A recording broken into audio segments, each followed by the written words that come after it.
Hey, Push Nation, happy Saturday. Welcome into the Civil War edition of Fireside Chats. Today I'm going to be talking about four issues that sort of often get overlooked in terms of the Civil War, especially when you consider how most people like to focus on Lincoln or battles. And today I really want to give you guys just a good idea of some of those issues. The first I'm going to talk about is the draft. We mentioned how in April of 1862, the South, the Confederate States, instituted the first military conscription in American history, regardless of which side it was. It was the first time America ever had a military draft. The North would respond with their own draft about a year later, in the spring of 1863. The formal legislation passed by the United States Congress was known as the Enrollment Act. And like with the Confederate States, young men around the age of 18 to about 35 or so had to enroll in the military if their name was drafted, and then they were forced to serve.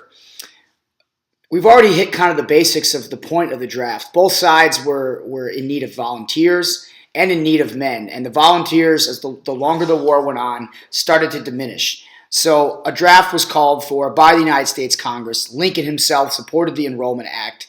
However, the act was quite unpopular in the North, just as it was in certain parts of the South. Now, just like the North, there were just like the South, there were certain exemptions. For example, the one I want to focus on is the fact that you could find a replacement for you to take the draft. And this was something that the upper class individuals in the United States typically tended to do. You could either pay a substitute to take your place, or you could just all out buy out your conscription for the cost of about $5,000 in today's money. Now, that's not a lot of money, but back at the time, of course, we're talking a pretty good chunk of change. And so the draft became highly unpopular by members of the lower class, especially because of the fact that the Civil War in some ways was turning into what historians call a rich man's war. And a rich man's war is the premise that the rich people don't do the fighting. They make the decisions, they determine the war, they make the policy, but they're not actually the ones doing the fighting. Who fights? Well, it's a lot of immigrants. It's a lot of lower class, middle class people. And so in the North, the draft was highly contested. In fact, I'm going to give you one example, a primary example of the way in which the draft was contested. And that's in New York City in July of 1863. Now, I know we're jumping ahead quite a bit in our timeline, but this all fits into the theme of today's discussion. And so in July of 1863, mostly Irish immigrants living in Manhattan, New York City, rioted over the Enrollment Act. They were furious over the draft. Excuse me. And then the riots actually turned to be quite damaging to the city, but most of all, even though the rioters initially directed their frustrations out on Union soldiers who were there to carry out the Enrollment Act, eventually the riots turned bloody towards African Americans living in Manhattan. This is the epitome of what we have seen all too often in our modern times of a race riot. So even though the riot starts as a result of the Enrollment Act, frustrations over the draft, rich man's war, all that stuff, eventually African Americans got caught up in this to the point where 119 African Americans were murdered in these New York City draft riots. And it's an unfortunate consequence of the Enrollment Act, certainly. And just this gives you a little perspective here on the effects it had on African Americans living in New York City. After the draft riots in 1863, African Americans had led a mass migration out of New York City, mostly into the outer boroughs like the Bronx or Brooklyn, to the point where New York City's African American population during the Civil War dropped to below 10,000, which was the lowest number since 1820. So an unnecessary consequence for African Americans living in the North, and especially living in New York City during these draft riots. Now, the draft riots and the frustrations that Northerners held towards the Enrollment Act were often propagated by members of the North who were actually sympathetic towards the South. Think of these people akin to the Loyalists that existed in the American Revolution. There was a large Loyalist contingency in the Middle States during the American Revolution due to the fact there were so many immigrants and people less fervently in support of the American Revolution. Well, there were people and there were pockets in the North of those that contested the war, and in particular were quite vocal against Lincoln. And these people were known as Copperheads. Copperheads as like the snake. And Copperheads were Northerners sympathetic towards the Southern cause. Most of them tended to be Northern Democrats, politically. But socially, the Copperheads launched numerous propaganda campaigns with the intent to disrupt the Northern cause and to disrupt the will to fight the war in the North. And these were no small matters. You had Copperheads who served in the government, and you had Copperheads who were active in Northern states' media, publishing literature, calling for the end of the war, calling for Lincoln's impeachment. They were often used propaganda to try to recruit Union soldiers to desert the army. They called for better treatment of Southern prisoners during the war. So these Copperheads were actually quite efficient in the way they tried to disrupt the war. And later in the week, when we talk about Lincoln's election in 1864, I'll show you some Copperhead literature in class so you can see just how opposed these Copperheads were to the war and the effort they put in stopping the Union's efforts were pretty consistent throughout the war. So it just demonstrates the point that not everybody in the North was for the war, and not everybody wanted the North to win. And these Copperheads often found themselves caught up in a lot of controversy, of course, because the majority of Northerners did support the Union, did want the North to win the war. But it's really important that we look at these Copperheads and the role that they played in supporting the South. And speaking of supporting the South, here's where I'm going to go off a little bit longer. All throughout the Civil War, perhaps Lincoln's largest fear was that the Southern states would receive foreign assistance, primarily from Europe. We've talked about how the connection between Europe and the United States, even despite the periods of impressment, even despite the XYZ affair / quasi-war with France, even despite the War of 1812 with Britain and the ensuing issues with the Oregon Territory, the border between Maine and and Canada with the Pork and Beans War, and even with the conflict with Spain, with the Ostend Manifesto and the Monroe Doctrine, the United States maintained a somewhat close relationship with each of the three European powers: France, Spain, and England. And so when it came time for the Civil War, think about what we know is the most durable connection between Europe and the States. And that was, again, our cotton industry. The ability of the United States to export goods. And not just only cotton, of course. All the manufactured goods from the factory system. Europe was our biggest buyer. And so Lincoln feared heavily throughout the war, especially in the early stages, that if one of those nations decided to join the Southern cause, the Union would be in for it. And a lot of people don't realize just how close Southerners and Southern states of the Confederacy came to receiving assistance from some of these European powers. And where do we go to look at this case? Well, we go south of the border to Mexico. In 1862, the Mexican government was struggling. It had been independent from Spain for about 40 years. And the Mexican-American War, which we know took a devastating toll on the Mexican government, really set the country back and into a downward spiral. Mexico was struggling, especially with their economy. They were in debt. And so for years, the Mexican government had taken out loans with banks in France, Spain, and England. Eventually, the Europeans came looking to claim and reclaim, I should say, their debts. And so in the early 1860s, all three nations, France, Spain, and England, decided that they would come and send a bullying force, if you will, a force of soldiers to Mexico with the intent to make sure that their debts were collected. Now, France, of the three groups, most pressed the issue. And it was France that would actually send a large contingency of military forces, along with the Spanish. The English did not send troops. But the French sent troops to Mexico with the intent to actually invade the country and in turn set up a favorable regime that would have a close relationship with Napoleon III's government over in France. This again is one of those topics that probably doesn't get covered very well throughout the course of your U.S. History or even European history or world history education. And in 1862, the French actually invaded Mexico. And on May 5th, 1862, they fought a pivotal battle, which was known as the Battle of Puebla. Now, May 5th is a day that today Americans and Mexicans and people around the world celebrate as Cinco de Mayo. But did you know that Cinco de Mayo was actually in celebration not of Mexican independence, but of the Battle of Puebla?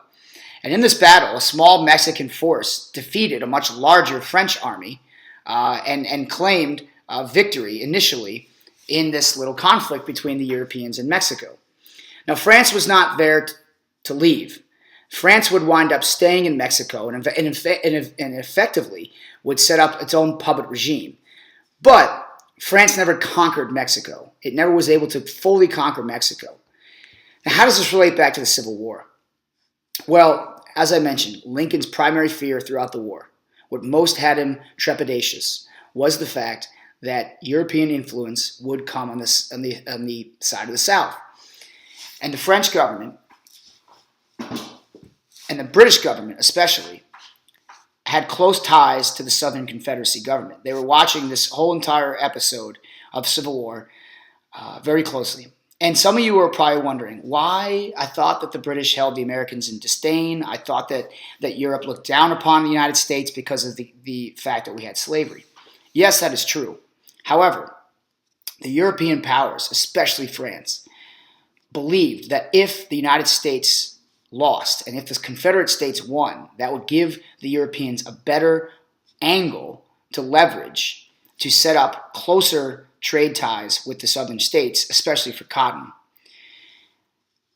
There are arguments that exist out there that had the Europeans, especially the French with the Battle of Puebla and the whole conflict with Mexico, that had the French been able to conquer Mexico, the next step would have been for the French to join the Civil War on the side of the South. And again, why would the European powers want to go on the sides of the southern states? Primarily because of cotton, primarily because of the plantation economy that the European powers could set up great trade relationships with. But obviously we know that never happened. And one of the primary reasons foreign intervention never happened is that the South, despite the fact that it won significant battles early in the war, was never able to land a big knockout blow. Think of it like what we talked about with the American Revolution. One of the reasons the French joined the United States stemmed from the fact that the United States had a decisive victory against the British at the Battle of Saratoga. And that proved to the Europeans that the Patriot cause was worthwhile. The South never won such a significant battle. And that hindered the foreign intervention during the war. But that didn't mean that the South didn't try hard. And it doesn't mean that Lincoln was not keenly aware of how important keeping Europe out of the war was. And on Monday, we're going to talk about just specific measures Lincoln takes to ensure that Britain and France will not join the Civil War. And speaking of joining the Civil War, the last segment I have for you today. Now, see, all you guys were all worried about the 45-minute fireside chat, but I'm efficient, perhaps motivated by some of the awkwardness I witnessed at the dance. I wanted to give you guys plenty of time to recoup from that because it was quite awkward at times. However, some of you guys out there were cutting the rug pretty hard.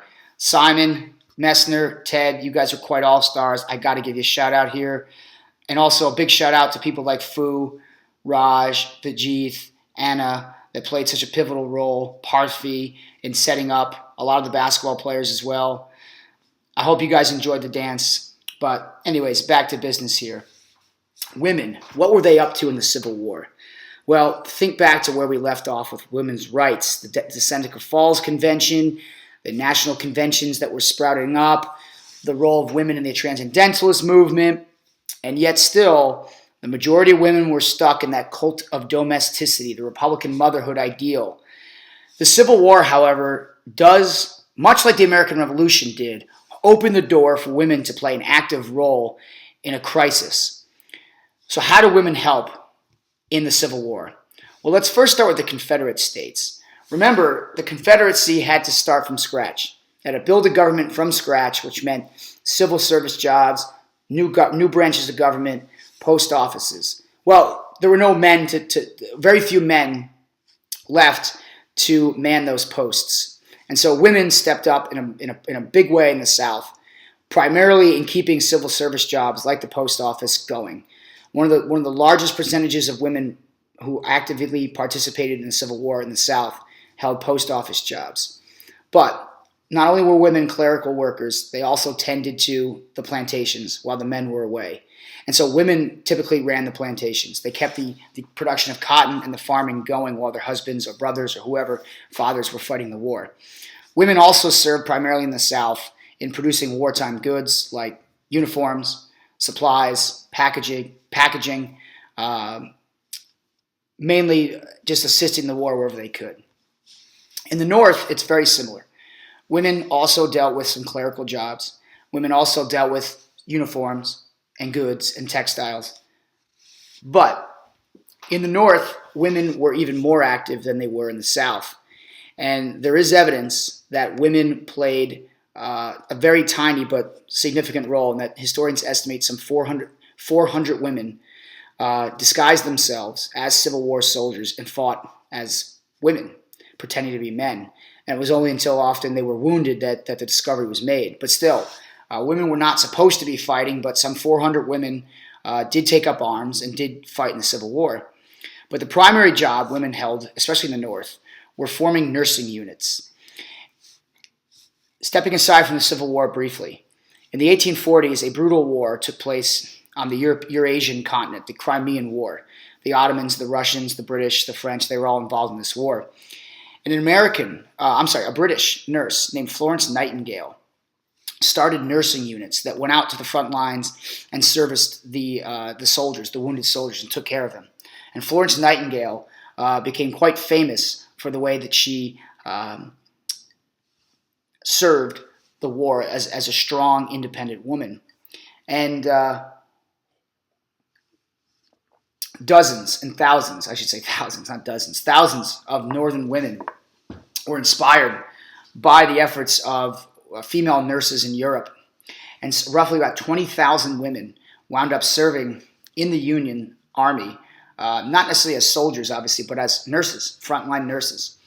And one of the prominent names I'm going to give you as far as Civil War nurses was a woman named Dorothea Dix, D-I-X on the last name. Now, Dorothea Dix is a really interesting story. Dorothea Dix will become one of the most prolific Civil War nurses. But even before the Civil War, Dorothea Dix was famous for promoting mental health within the United States. You want to talk about a forerunner. We're talking 1840s, 1850s. Dorothea Dix was out there promoting the evils of mental health issues and diseases. And she actually went undercover at numerous what were called as insane asylums. And she would go undercover and then write about what she saw, the brutal treatments that patients were receiving in mental health hospitals throughout the United States. And Dorothea Dix was truly a pioneer in this regard. In fact, I would get those notes down about the mental health. Students in the past have told me that Dorothea Dix is a topic that they are glad we cover in class. So Dorothea Dix, before she was a Civil War nurse and leading these units of women who would volunteer to be nurses, Dorothea Dix was prominent in bringing attention to the mental health issues in the United States. And Dix and many women, like so the 20,000 women, worked as nurses on the front lines. And the organization that a lot of women worked for was called the United States Sanitary Commission. And the Sanitary Commission's primary objective was simply just to try to stop diseases. Now, I don't want to gore you out or anything like that, but clearly medical treatment in the Civil War was quite primitive. And I mentioned this in class. If you were shot, you just got your arm or your leg or whatever hacked off as a way to save you, to stop gangrene and infections from spreading. And so the Sanitary Commission was one of the areas that women served in. Another name just to be aware of is Louisa May Alcott. and Louisa is spelled Louisa. Louisa May Alcott, Alcott. Louisa May Alcott and Dorothea Dix. These are two names that you just want to jot down as examples you can use in an essay or a short answer. And again, I'm proud to say that this is an area where the union really was breaking down some of the barriers, the social barriers that women were up against. And that is a theme consistent throughout U.S. history. Despite the fact that our country has treated women often as subservient second-class citizens, especially at this time period in the 1860s, each time there's a major war the U.S. participates in, women inch closer and closer towards gaining the respect, the attention, the rights that they deserved. And the Civil War is one of those areas in which women demonstrated that they were capable, willing to sacrifice just as much as the men. And while we haven't made that big push yet towards suffrage, women would benefit greatly in the years to come after the Civil War, thanks to the way they so proudly served and so bravely served as nurses and supply clerks, and and in both areas. I'm not going to undermine the role of the Southern women either. So, well, there you have it. I did this all in one take too. I didn't stop once. I just went at it for you guys here. I'm not putting any pictures. I'm just going to publish this as soon as possible. Here's the plan for Monday. Monday, we've got a really important battle, the Battle of Antietam, we're going to discuss. But the topic of conversation is then going to shift towards Lincoln. What was Lincoln doing as president? And there's two controversial issues that Lincoln makes in 1863 that we'll be talking about. And that should set the stage for a good finish towards break before we have the big tests on Thursday. So, again, I kept this shorter than I promised. I hope you guys have enjoyed this one. I'm looking forward to getting back in there on Monday with you guys already. Have a great rest of your weekend. Big game for ASU basketball today against Kentucky. I'm smelling upset. So hopefully the Sun Devils come through tonight. And enjoy the rest of your guys' weekends, and I'll see you on Monday. Remember, the past shapes the future.